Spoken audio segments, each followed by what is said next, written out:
விஜய் வந்து சொல்கிறதுக்காக வந்து பசுபதி டாக்குமெண்ட்ஸ்லாம் எடுத்துகிட்டு வந்துட்டு இதுக்கப்புறம் நான் என்ன பண்ணணும்னு கேட்குறாரு.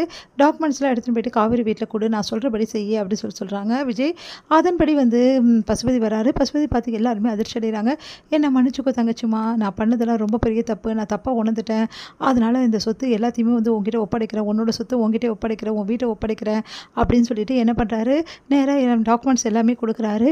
அதே மாதிரி வந்து ஃபோனில் சொல்கிறாரு விஜய், அந்த டாக்குமெண்ட்டை ஆல்ரெடி என் மாமனார்கிட்டேருந்து கையெழுத்து வாங்கின டாக்குமெண்ட்டை கிழிச்சு போடு அப்படின்றாரு.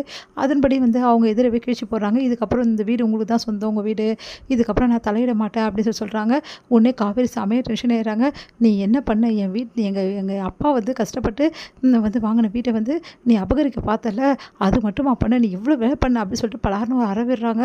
எல்லாருமே அதிர்ச்சி அடைகிறாங்க. காவேரி அப்படி சொன்னோன்னே அப்படியே என்ன பண்ணுறது ரொம்ப தவிக்கிறாரு. காவேரி கிட்ட அடி வாங்கிட்டு அப்புறம் காலில் விழுந்து மன்னிப்பு கேளுன்னு சொன்ன வேறு வழி இல்லாமல் வந்து தங்கச்சிமா என்னை மன்னிச்சுன்னு சொல்லிட்டு காலில் விழுந்து மன்னிப்பும் கேட்குறாரு பசுபதி.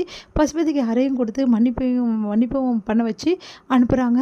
இது எல்லாத்தையும் வந்து பார்த்துட்டு வந்து சாரதாக்கு ஒன்றுமே பிள்ளைங்க என்னடி நடக்குது அப்படி நல்ல காலம் நம்ம டாக்குமெண்ட் நம்ம கைக்கு வந்துச்சுடி அப்படின்னு காவேரி யோசிக்கிறாங்க. கண்டிப்பாக இதுக்கெல்லாம் காரணம் விஜயாக தான் இருக்கும், அதுக்கு தான் அவனுக்கு இந்த டைமில் கரெக்டாக ஒரு அறை விட்டேன் அப்படின்னு சொல்லிட்டு யோசிக்கிறாங்க. இங்கே வந்து என்ன பண்ணுறாரு பசுபதி வந்து, நான் எல்லாமே பண்ணிட்டேன், இதுக்கப்புறமாவது என் பிள்ளைய விடுவியா மாட்டியா அப்படின்னோடனே, என் பிள்ளைக்காக நான் என்ன வேணாலும் செய்வேன் தான் நான் இதுக்கு ஒரு வந்து செஞ்சுருக்கேன். ஆனால் அப்படின்னோடனே, என்ன ஆனால் உன் பிள்ளை வேணுமா வேணாம், என் பிள்ளை எனக்கு வேணும், மரியாதை என் பிள்ளைய கொடுத்துரு, நான் எல்லாமே பண்ணிட்டேன்லன்னொன்னே, சரி சரி கவலைப்படாத, ரொம்ப கெஞ்சிரியே, சரி நேராக இந்த இடத்துக்கு வந்துடு அப்படி சொன்னோன்னா அந்த இடத்துக்கு வந்துடுறாங்க. அங்கே வந்து ராகவ் ஒப்படைக்கிறாரு. ராகவ் வந்து அப்பா அப்படி சொல்லிட்டு போய் கட்டி பிடிச்சிக்கிறாரு. என்ன பசு, என் மாமியார் காலெல்லாம் விழுந்திருக்க, அது மட்டுமா என் பொண்டாட்டி ஒரு அறை கொடுத்தா போல் இருக்க, சூப்பராக இருந்தது போல் இருக்க, எல்லாமே எனக்கு தெரியும் பசு, எவ்வளோ சந்தோஷமாக இருந்தது தெரியுமா இந்த விஷயம்லாம், எனக்கு நான் நினச்சி பார்க்காத விஷயம்லாம் நடந்திருக்கு, உன்னை மன்னிப்பு கேட்க தான் நான் சொன்னேன், ஆனால் அறையும் சேர்த்து வாங்கினதுருக்கு என்னப்பா சொல்கிறான் இவன்.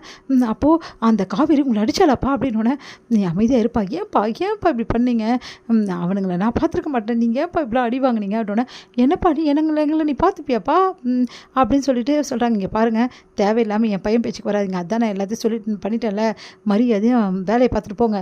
இங்கே பார் பசு, இதுக்கப்புறம் தான் நீ தேவையில்லாமல் பழி வாங்குறேன், மண்ணாங்கட்டி வாங்குறேன்னு சொல்லிட்டு தேவையில்லாமல் வந்து காவேரி வீட்டு பிரச்சனைக்கு ஏதாவது வந்தேன்னு வச்சுக்கோங்க, நல்லாவே இருக்காது, இதுக்கப்புறம் காவேரி பக்கம் திரும்பி கூட நீ பார்க்க முடியாது, புரியுதா அப்படின்றாரு.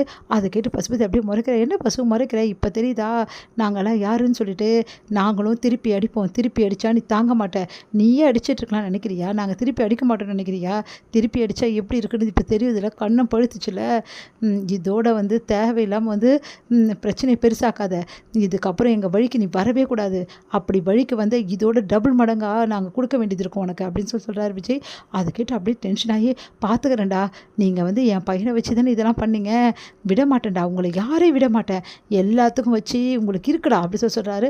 உடனே வந்து சேர்ந்து வந்து அவங்க பையனும் சொல்கிறாரு, ராகவும், என் அப்பாவே இந்த மாதிரி ஆக்கிட்டீங்கல்ல, என் அப்பாவே விட்டாலும் சரி நான் விட மாட்டேன், பார்க்கலாம்டா நீ என்ன தான் பண்ண போகிறேன்னு சொல்லிட்டு, போடா பொடிப்பையில அப்படி சொல்லிட்டு சொல்கிறாரு நம்ம குமரன்.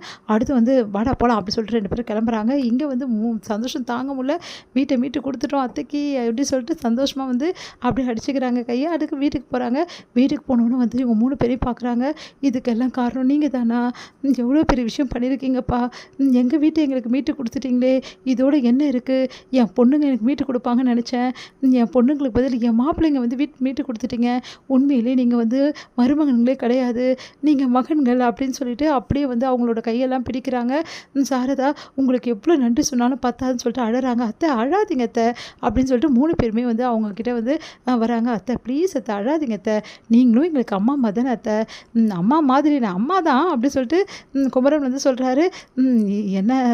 என்ன சந்தோஷமா அத்தை அப்படி சொன்னோன்னே, ரொம்ப ரொம்ப சந்தோஷம்ப்பா, நீ எவ்வளோ பெரிய விஷயம் பண்ணியிருக்கீங்க 3 பேரும், உங்கள் 3 பேருக்குமே சுற்றி போடணும், எவ்வளோ பெரிய விஷயம், இதுக்கெல்லாம் காரணம் விஜய் தான், நாங்கள் 2 பேரும் கூட விஜய்க்கு துணையாக தான் இருந்தோம், இவ்வளவும் திட்டம் போட்டது எல்லாமே விஜய் தான், இந்த விஜய் திட்டம் போட்டு கரெக்டாக செயல்படுத்தினாரு, இல்லைன்னா நேரம் வீட்டு பத்திரம்லாம் கிடைச்சிருக்காது அப்படின்னு சொன்னோன்னே, ரொம்ப நன்றிப்பா அப்படி சொல்லிட்டு விஜய்ப்பா சொல்கிறாங்க.